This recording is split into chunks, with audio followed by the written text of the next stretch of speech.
Hello everyone, welcome again in this online platform of engineers classes for you.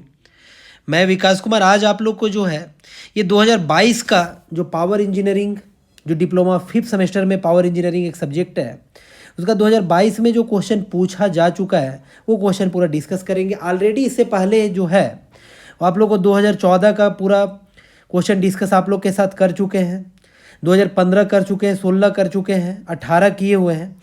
इसके बाद जो है इधर 2020 वाला क्वेश्चन डिस्कस कर रहे हैं। 100% ये एकदम फुल कॉन्फिडेंट में रहिए कि ये जो 4-5 वीडियो जो भी स्टूडेंट देख लिए होंगे, गारंटी के साथ है कि उन लोग से सारा आपका क्वेश्चन हैंडल हो जाएगा ऑब्जेक्टिव वाला। इवन ब्रीफ डिस्क्रिप्शन का जो क्वेश्चन आता है ना, ब्राइफली एक्सप्लेन करने का, वो भी क्वेश्चन 100% यहाँ से आएगा। इससे बाहर आएगा ही नहीं, ये गारंटी है। ठीक है, तो खैर स्टार्ट करते हैं 2022 वाला। 2022 क्वेश्चन में ना बहुत सिंपल सा क्वेश्चन पूछा था, जो ऑलरेडी आप यदि लेक्चर देखते आए होंगे मेरा, इससे पहले 2018 वाला अपलोड किए हैं, 16 वाला किए हैं, है ना, जो 15 वाला किए हैं, 14 वाला, तो आपको लगेगा ना कि ये 2022 वाला क्वेश्चन रिपीट हो रहा है। एक आध दो क्वेश्चन छोड़ करके सब रिपीट टाइप का लगेगा। बिल्कुल भी ऐसा ही होता है, रिपीट जरूर होता है प्रीवियस ईयर क्वेश्चन से। सभी सब्जेक्ट का यही हाल है एक्चुअली में। तो चलिए पहला क्वेश्चन आज का ये मेरा रहेगा। चलिए एक इम्पॉर्टेंट इन्फॉर्मेशन आप लोग को हम दे दें कि एक्चुअली 5 और 6 सेमेस्टर ना काफ़ी इंपॉर्टेंट है, आप सभी बच्चे जानते भी हैं।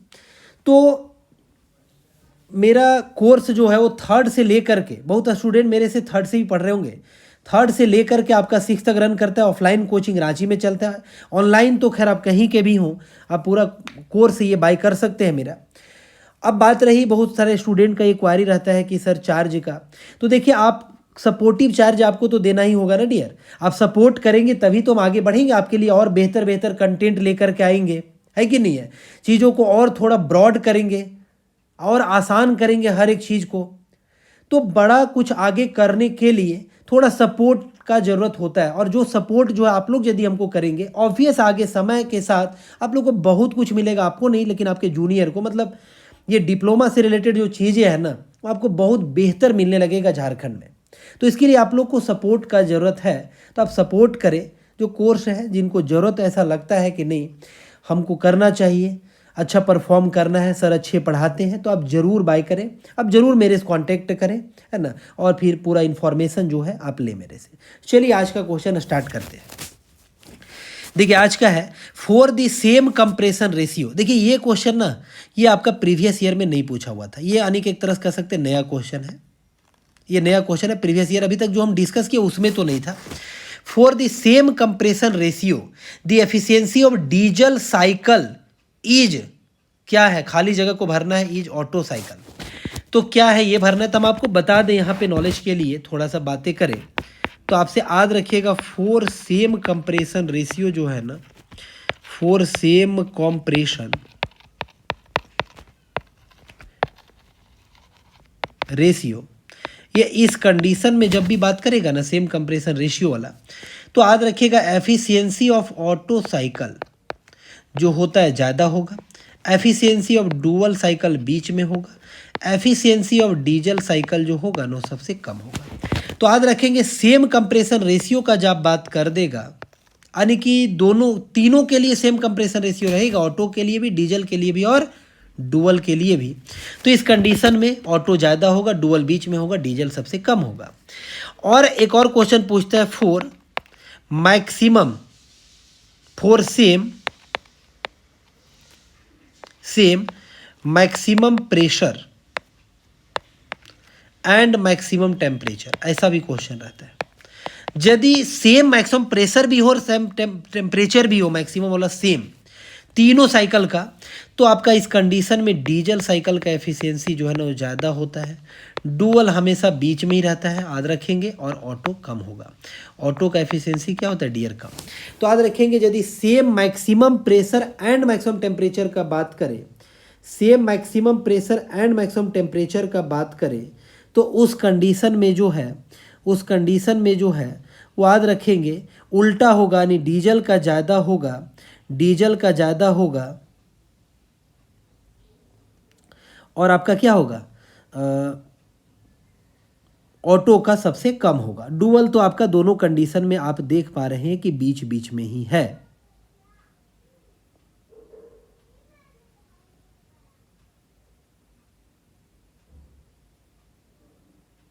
ठीक है, तो मुद्दा को आप समझ पा रहे हैं क्या है।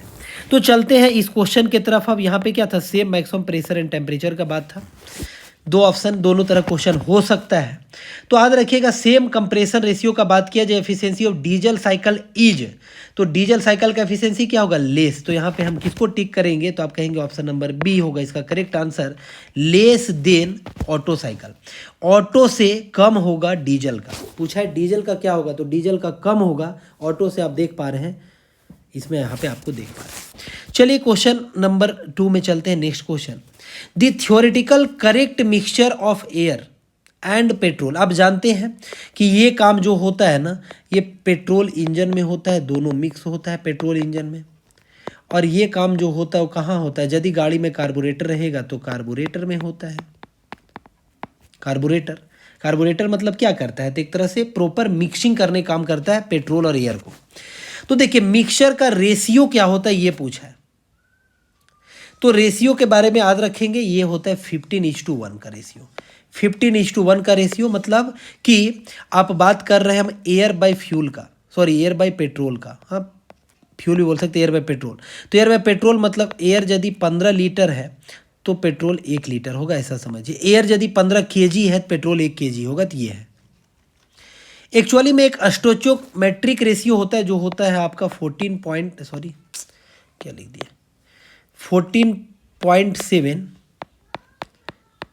का रेशियो होता है। ये स्टोइकोमेट्रिक रेशियो होता है, लेकिन थ्योरेटिकल यहाँ पूछा था, खैर ये ऑप्शन में था भी नहीं। 14.7 क्या 15 के करीब, तो इसको 15:1 आप ऐसे याद रखें 15:1 का। तो ये इसका होगा ऑप्शन नंबर बी। चलते हैं नेक्स्ट, क्योंकि ऑब्वियस है ना कि एयर का जरूरत होता है आपका कंबसन के लिए, आप जानते हैं ये बात। खैर next third number question, the ratio of work done per cycle. देखिए ये क्वेश्चन ऑलरेडी प्रीवियस में हो चुका है, जो प्रीवियस देखे होंगे ना, प्रीवियस वाला लेक्चर मेरा मतलब इससे पहले जो भी डिस्कस किए हैं, तो आपको ये क्वेश्चन मिल जाएगा। The ratio of work done per cycle to the stroke volume. हम आपको बता दें कि स्ट्रोक वॉल्यूम को है ना डियर, ये स्वेप्ट वॉल्यूम भी बोलते हैं। और स्ट्रोक वॉल्यूम का मतलब होता है volume between two dead centres, दो डेड सेंटर्स के बीच का वॉल्यूम को बोलते हैं स्वेप्ट वॉल्यूम या स्ट्रोक वॉल्यूम। जैसे कि कोई भी ना पिस्टन सिलेंडर का अरेंजमेंट जब होता है, तो मान के चलिए एक टीडीसी हो गया और एक बीडीसी हो गया, bottom dead centre top dead centre, है ना। तो आप इसके बीच का जो ये वॉल्यूम का बात करेंगे ना, ये वाला, तो ये जो वॉल्यूम होता है ना डियर, इसी को बोलते हैं स्वेप्ट वॉल्यूम, जो वॉल्यूम होगा। तो स्वेप्ट वॉल्यूम निकलेगा कैसे, आप कहेंगे सर, या मान लीजिए यहाँ से यहाँ पर लेंथ जो है इसको स्ट्रोक लेंथ बोलते हैं, यानी एल। तो आप कहेंगे π/4 हो जाएगा, d², पिस्टन का डायमीटर है, यहाँ पे dp है पिस्टन डायमीटर, इंटू एल हो जाएगा। आप जानते हैं वॉल्यूम कैसे निकलता है, तो एरिया इंटू कितना लेंथ है उस वॉल्यूम निकलेगा, π/4 dp का स्क्वायर इंटू एल। तो ये तो याद रखिएगा, इस तरह का रेशियो को जो बोला जाता है, हम पहले ही बताएं, मीन इफेक्टिव प्रेशर बोलते हैं। यानी मीन इफेक्टिव प्रेशर जो होता है वो आपका होता है work done per cycle to the stroke volume या स्वेप्ट वॉल्यूम। तो ये हो गया। अब देखिए यहाँ पे और भी बातें पूछा है, ज़्यादा तो जरूरत नहीं है। कंप्रेशन रेशियो, तो याद रखिएगा कंप्रेशन रेशियो को आर से हम आपको डिनोट करना सिखाए थे, total volume upon clearance volume. Total volume का मतलब होता है clearance plus swept volume upon clearance volume. अब clearance plus clearance by clearance 1 होगा, इसके बाद क्या होगा, स्वेप्ट बाय क्लियरेंस होगा। तो ये आपका कंप्रेशन रेशियो का ये होता है। कंप्रेशन रेशियो कैसे डिफाइन किया जाता है, it is the ratio of volume before compression to the volume after compression. Before compression total volume रहेगा, आफ्टर कंप्रेशन आपका स्वेप्ट वॉल्यूम ही बचेगा। जैसे कि हम पेट्रोल इंजन का यदि डायग्राम बनाए, पीवी डायग्राम हम ऐसे ही बता रहे हैं, पेट्रोल के लिए बना रहे हैं, यानी ऑटो साइकिल के लिए, क्योंकि सभी का अलग अलग बनता है ऑटो साइकिल। तो आपको मालूम होगा डियर कि ऑटो साइकिल का जो है वो कुछ इस तरीके से बनता है। ये होता है 1 से 2, 2 से 3 और 3 से 4। तो ये इधर जो वॉल्यूम बच रहा है ना, आपको जूम करके दिखा दे रहे हैं। देखिए यहाँ पे आप हर एक बच्चे समझेंगे कि ये वाला वॉल्यूम जो होता है न्यूमेरिकल में आपका ज़रूरत पड़ता है, इसको टोटल वॉल्यूम बोलते हैं। और यहाँ से यहाँ जो वॉल्यूम बचा ना, इसको क्लियरेंस वॉल्यूम बोलते हैं, और ये जो वॉल्यूम होता है इसको स्वेप्ट वॉल्यूम बोलते हैं, है कि नहीं है डियर। तो इसके लिए यदि कंप्रेशन रेशियो कोई बोले तो आप कहेंगे टोटल बाय स्वेप्ट क्लियरेंस। तो टोटल वॉल्यूम में आप कह देंगे V1 लिख सकते हैं या फिर V4 लिख सकते हैं ऑटो साइकिल के केस में। क्लियरेंस को आप V2 भी लिख सकते हैं या फिर V3 भी लिख सकते हैं, क्योंकि V1 और V4 बराबर है एंड V2 और V3 भी क्या है डियर, बराबर है। आप देख पा रहे हैं है ना, यहाँ पे हीट एडिशन का बात होता है, पहला ही लेक्चर में बोले थे। और 4 से 1 में क्या होता है, हीट रिजेक्शन होता है। एक होता है आपका एक्सपेंशन और एक होता है क्या, कंप्रेशन। 1 से 2 कंप्रेशन, 3 से 4 एक्सपेंशन। तो ये तो ऑटो साइकिल का बात हो गया। तो कंप्रेसर रेशियो से रिलेटेड आप समझ गए। कंप्रेसर कैपेसिटी जो होता है ना, ये कंप्रेसर कैपेसिटी को बातें किया जाता है मीटर क्यूब पर सेकेंड में, यानी कि कितना जो है वो एयर कंप्रेस करके डिलीवर कर रहा है पर यूनिट टाइम में, उसी को बोलते हैं कंप्रेसर कैपेसिटी। कंप्रेसर एफिशिएंसी जो होगा आउटपुट बाय इनपुट से निकलेगा कंप्रेसर एफिशिएंसी, कि कितना आप इनपुट दिए और कितना आपको आउटपुट मिल रहा है, तो कंप्रेसर एफिशिएंसी हो जाएगा। तो खैर यहाँ पे हमको जिस चीज़ से मतलब था कि इसका रेशियो को क्या कहते हैं, यानी मीन इफेक्टिव प्रेशर आपको बता दिया, और कुछ कंप्रेसर रेशियो से रिलेटेड भी बातें कर ली। आगे बढ़ते हैं नेक्स्ट क्वेश्चन में, डेटा बेस्ड क्वेश्चन है। The boiling point of ammonia is, याद रखिएगा अमोनिया का बॉइलिंग पॉइंट जो है ना वो होता है -33.3 डिग्री सेल्सियस। देख रहे हैं कितना कम है डियर, -33।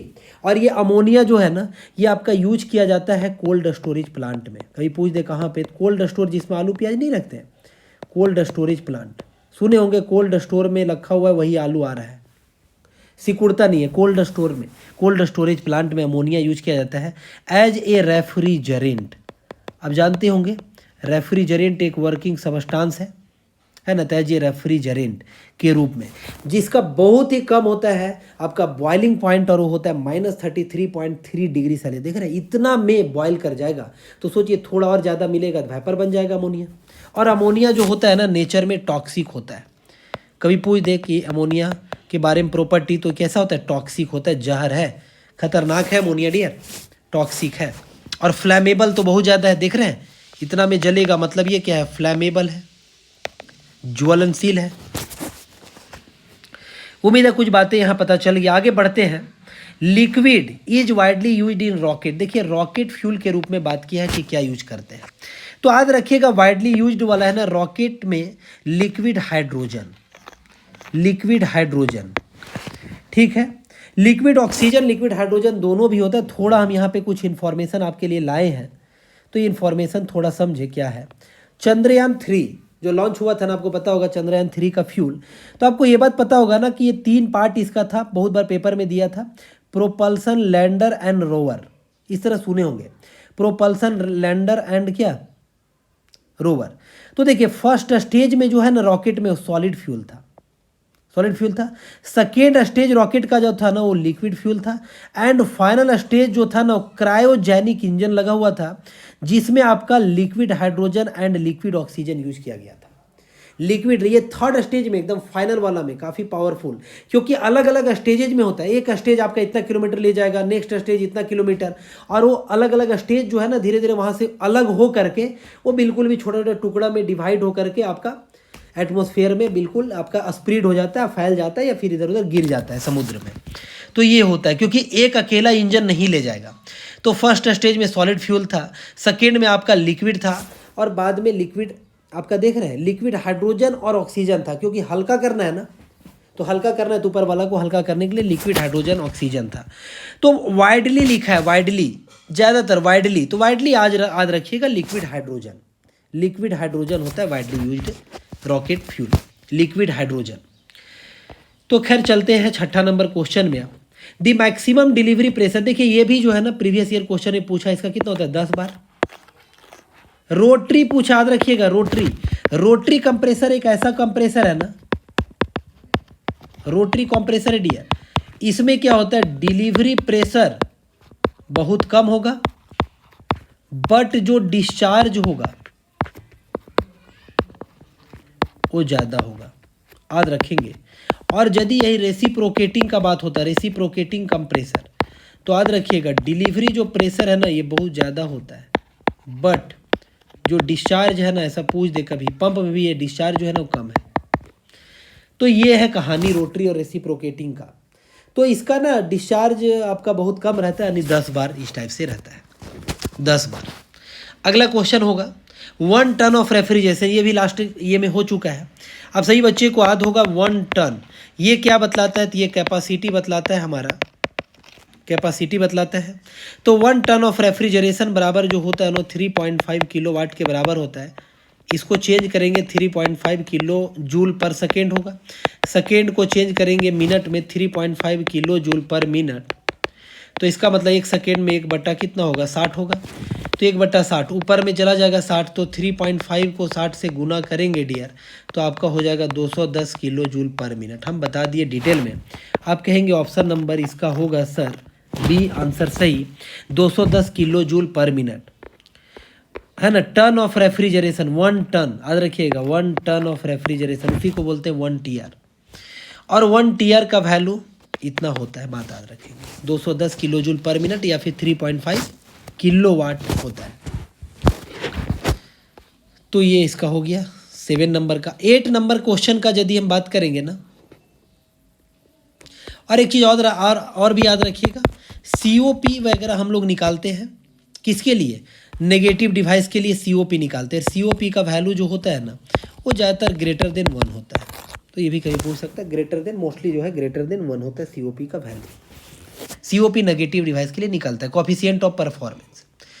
नेक्स्ट क्वेश्चन और ये लास्ट क्वेश्चन है 2022 का, 8 क्वेश्चन पूछा है, अभी भी करेंटली 8 क्वेश्चन पूछेगा आपसे। ये closed cycle gas turbine gives, ये closed cycle gas turbine gives, closed cycle gas turbine क्या देता है, एफिशिएंसी, खाली जगह है उसके बाद efficiency, it's compare to open cycle, open cycle से, ये भी क्वेश्चन हो चुका है। तो याद रखिएगा क्लोज साइकिल का एफिशिएंसी जो है ना हायर होता है, क्लोज साइकिल का एफिशिएंसी हायर होता है डियर। क्लोज साइकिल में आपका जैसे कंप्रेसर हो गया, एक आपका कंबसन चैम्बर हो गया, और एक आपका क्या हो गया, टरबाइन हो गया, और फिर उसके बाद ना एक आपका लगा रहता है कूलर, इंटर कूलर जिसको बोलते ही है, इस तरह से रहता है, ऐसा कुछ रहता है। और याद रखिएगा कंबसन चैम्बर में जो होता है ना नो डायरेक्ट मिक्सिंग, यहाँ डायरेक्ट मिक्सिंग नहीं होता है, नो डायरेक्ट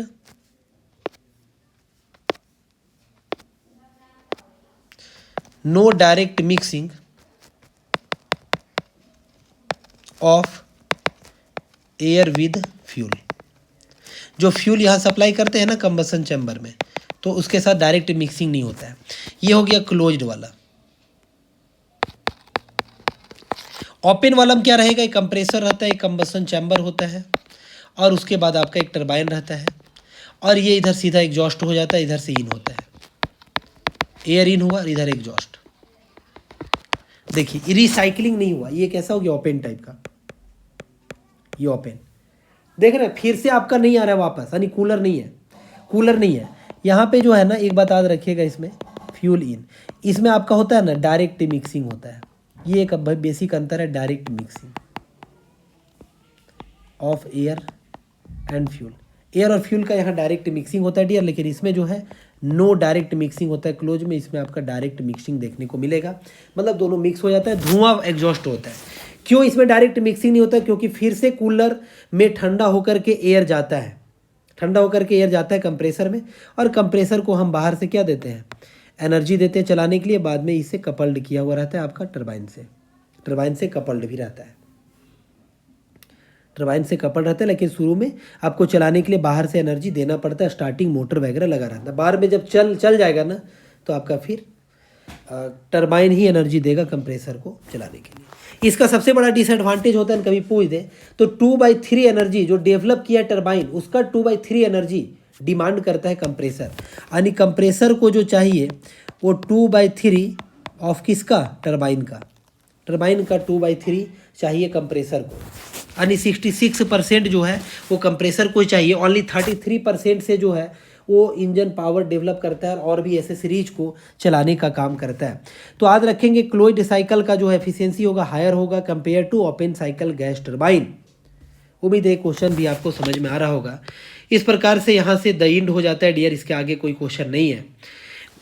अब जो है आपको हम यहाँ सलाह दे रहे हैं कि जो भी 4, 5, 6 लेक्चर डला होगा आप ऑलरेडी यदि पहले वाला नहीं देखेंगे तो देख लीजिए, और आप ज़रूर कमेंट करके बताएं कि क्या फ़ायदा हुआ नहीं हुआ। हम सभी लेक्चर में कमेंट के बारे में बोलते हैं, आप थोड़ा लाइक भी कर दिया करिए, कंजूसी मत करिए लाइक करने में, हमको थोड़ा मोटिवेशन मिलेगा तभी हम आपको लेक्चर दे पाएंगे, अच्छा लगेगा कि हम जो दे रहे हैं स्टूडेंट को फ़ायदा हो रहा है। अदरवाइज क्या क्या बेनिफिट होगा, आखिर क्यों हम प्रोवाइड करेंगे। प्रोवाइड करने कुछ तो होना चाहिए, कुछ मदद तो होना चाहिए मेरे स्टूडेंट को, जो कम से कम मेरा कोर्स ज्वाइन नहीं किए लास्ट टाइम में, कुछ तो मदद हो। तो आप कम से कम लाइक करें, शेयर कर दें, चैनल पे नए हो सब्सक्राइब करके रखिए। झारखंड यूनिवर्सिटी ऑफ टेक्नोलॉजी से रिलेटेड जो पॉलिटेक्निक का है पूरा लेक्चर मेरा इसमें बहुत कुछ डलता रहता है, बेनिफिट काफ़ी ज़्यादा होगा। मिलते हैं डियर नेक्स्ट लेक्चर में। All the best, thank you so much.